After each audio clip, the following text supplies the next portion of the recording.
राम राम राम हरे हरे, हरे कृष्ण कृष्ण कृष्ण हरे हरे, हरे कृष्णा हरि बोल। आज के पाठ को शुरू करते हैं। आज है 41वां श्लोक, जिसमें है सक्रो नरकायेव कुलधानम कुलस्य च पतन्ति पितरो होशाम लुप्ति पिंडो आदक क्रिया। 41वें श्लोक में अवांछित संतानों की वृद्धि से निश्चय ही परिवार के लिए तथा पारिवारिक परंपरा को विनिष्ट करने वालों के लिए नारकीय जीवन उत्पन्न होता है। ऐसे पतित कुलों के पुरखे पितृलोक गिर जाते हैं, क्योंकि उन्हें जल तथा पिंड दान देने की क्रियाएं समाप्त हो जाती हैं। इसका अर्थ है सकाम, जो भी अच्छा कार्य है, अच्छा कर्म के विधि विधानों के अनुसार कुल के पितरों को समय समय पर जल तथा पिंड दान दिया जाना चाहिए। यह दान विष्णु पूजा द्वारा किया जाता है, क्योंकि विष्णु को अर्पित भोजन के उच्छिष्ट भाग प्रसाद के खाने से सारे पाप कर्मों से उद्धार हो जाता है। कभी कभी पितृगण विविध प्रकार के पाप कर्मों से ग्रस्त हो सकते हैं और कभी कभी उनमें से कुछ को स्थूल शरीर प्राप्त न हो सकने के कारण उन्हें प्रेतों के रूप में सूक्ष्म शरीर धारण करने के लिए बाध्य होना पड़ता है। इसलिए जब वंशजों द्वारा पितरों को बचा प्रसाद अर्पित किया जाता है, उनका प्रेत योनि या अन्य प्रकार के दुख में जीवन से उद्धार होता है। पितरों को इस तरह की सहायता पहुंचाना कुल परंपरा है। जो लोग भक्ति का जीवन यापन नहीं करते, उन्हें ये अनुष्ठान करने होते हैं। केवल भक्ति करने से मनुष्य सैकड़ों या हजारों पितरों को ऐसे संकटों से उद्धार कर सकता है। भागवत में कहा गया है, देवर्षि भूता प्रणाम पितृणाम न किंकरो नायमिर्णी च राजन सर्वात्मना यह शरणम शरण्यम गतो मुकुंदम परिहत्य कर्तम। जो पुरुष अन्य समस्त कर्तव्यों को त्याग कर मुक्ति के दाता मुकुंद के चरण कमलों की शरण ग्रहण करता है और इस पथ पर गंभीरता पूर्वक चलता है, वह देवताओं, मुनियों, सामान्य जीवों, स्वजनों, मनुष्यों या पितरों के प्रति अपने कर्तव्य या ऋण से मुक्त हो जाता है। श्री भगवान की सेवा करने से ऐसे दायित्व अपने आप पूरे हो जाते हैं। 42वां श्लोक। दोष रेते है कुलग्ना वर्ण संकर कारकहे उत्सादयन्ते जाति धर्म कुल धर्माश्च शान्वता। 42वें श्लोक में जो लोग कुल परंपरा को विनष्ट करते हैं, इस तरह अवांछित संतानों को जन्म देते हैं, उनके दुष्कर्मों से समस्त प्रकार की सामुदायिक योजनाएं तथा पारिवारिक कल्याण कार्य विनष्ट हो जाते हैं। सनातन धर्म या वर्णाश्रम धर्म द्वारा निर्धारित मानव समाज के चारों वर्णों के लिए सामुदायिक योजनाएं तथा पारिवारिक कल्याण कार्य इसलिए नियोजित हैं कि मनुष्य चरम मोक्ष प्राप्त कर सके। इसलिए समाज के अनुत्तरदायी नायकों द्वारा सनातन धर्म परंपरा के विखंडन से उस समाज में व्यवस्था फैलती है। फलस्वरूप लोग जीवन के उद्देश्य विष्णु को भूल जाते हैं।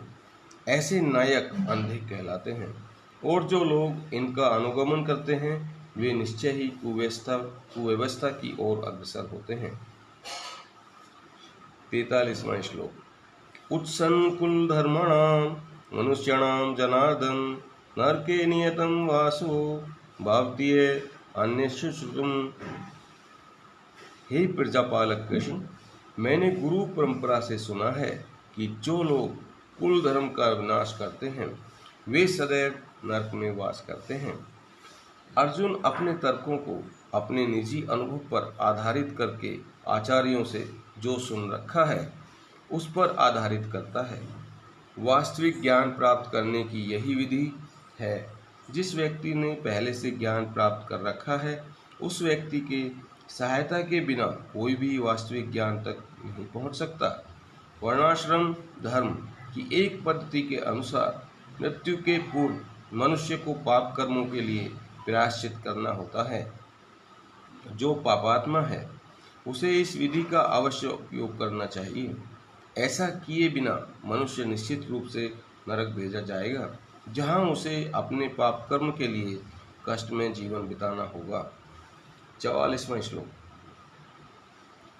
44वां श्लोक। अहोवत महत्पापम कर्तु व्यवसिता वयम यद्राज्य सुखलोभेन हंतुम स्वजन मुद्दतः। ओह, कितने आश्चर्य की बात है कि हम सब जघन पाप कर्म करने के लिए उद्यत हो रहे हैं। राज्य सुख भोगने की इच्छा से प्रेरित होकर हम अपने ही संबंधियों को मारने पर तुल गए हैं। स्वार्थ के वशीभूत होकर, स्वार्थ के वश में होकर मनुष्य अपने सगे भाई, बाप या माँ के वध जैसे पाप कर्मों में प्रवृत्त हो सकता है। विश्व के इतिहास में ऐसे अनेक उदाहरण मिलते हैं, किंतु भगवान का साधु भक्त होने के कारण अर्जुन सदाचार के प्रति जागरूक है, अतः वह ऐसे कार्यों से बचने का प्रयत्न करता है। 45वां श्लोक। यदि माम प्रीतिकारकं शस्त्रं शस्त्रपाण्यः यत्राष्ट्रारणे हान्युस्तमे क्षेमतरं भवेत्।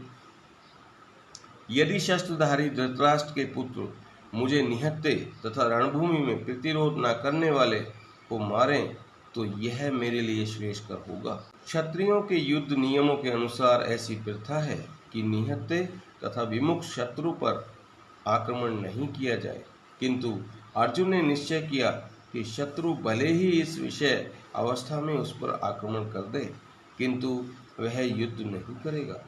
उसने इस पर विचार नहीं किया कि दूसरा दल युद्ध के लिए कितना उद्यत है।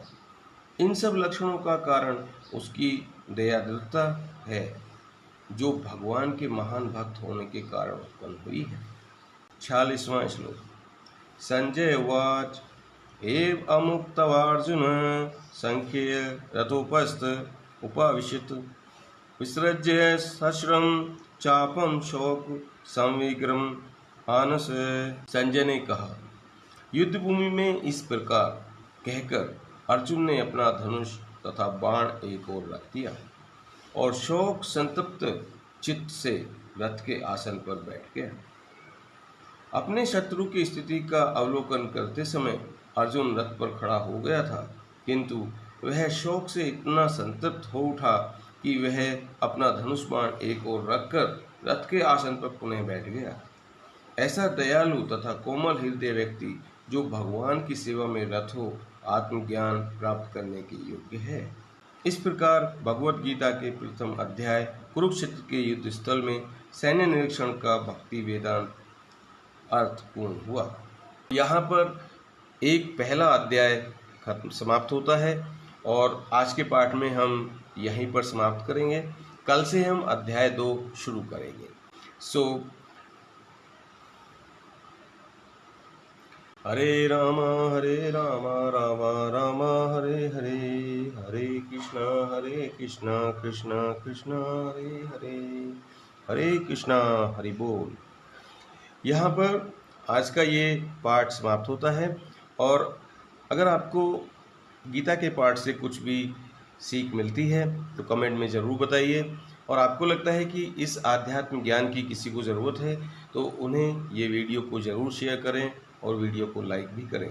अगर आपने अभी तक चैनल को सब्सक्राइब नहीं किया है तो आध्यात्मिक ज्ञान के लिए आप चैनल को सब्सक्राइब ज़रूर करें। तो आपसे मिलता हूँ कल के पाठ में, तब तक के लिए हरे कृष्णा हरि बोल।